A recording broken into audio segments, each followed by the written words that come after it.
మేడిపల్లి గ్రామంలో పడకేసిన పారిశుధ్యం. గ్రామంలో పారిశుధ్య కార్మికులు లేరు, అందువల్లనే గ్రామ పరిస్థితి ఇలా ఉందని నిర్లక్ష్యపు సమాధానం చెబుతున్న అధికారులు. ముదిగొండ మండలం మేడిపల్లి గ్రామ పంచాయతీలో పారిశుధ్యం లోపం వల్ల విషజ్వరాలు ప్రబలుతున్నాయని గ్రామస్తులు ఆందోళన వ్యక్తం చేస్తున్నారు.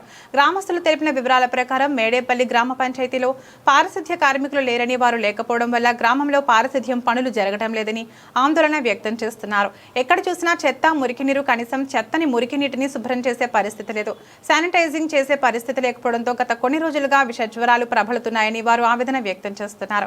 ఉదయం కొంతమంది గ్రామస్తులు కొంత చెత్తను తీసుకుని వచ్చి గ్రామ పంచాయతీ ముందు పడబోసి గ్రామ పంచాయతీ ఎదుట ధర్నా నిర్వహించారు. ఇక మీదటైనా అధికారులు స్పందించి గ్రామంలో పారిశుధ్య కార్యక్రమాలు చేయకపోతే గ్రామం రోగాల బారిన పడే పరిస్థితి ఉందని వారి బాధను వెళ్లగక్కారు. అధికారులు పట్టించుకోకపోవడం వల్ల గ్రామం మొత్తం యథేచ్ఛగా మురికి నీరు ప్రవహిస్తుంది.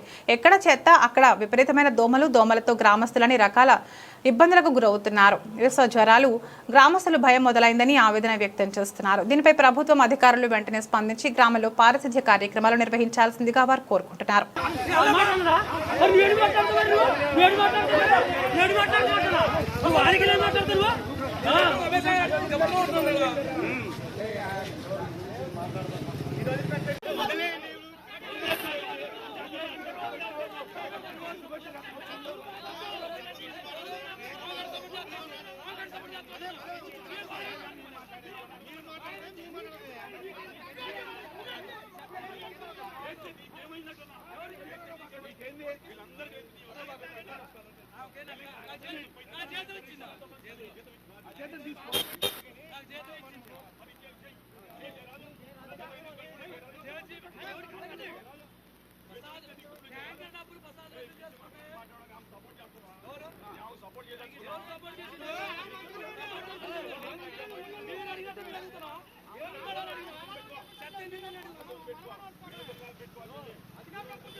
ఇప్పుడు అన్నాడు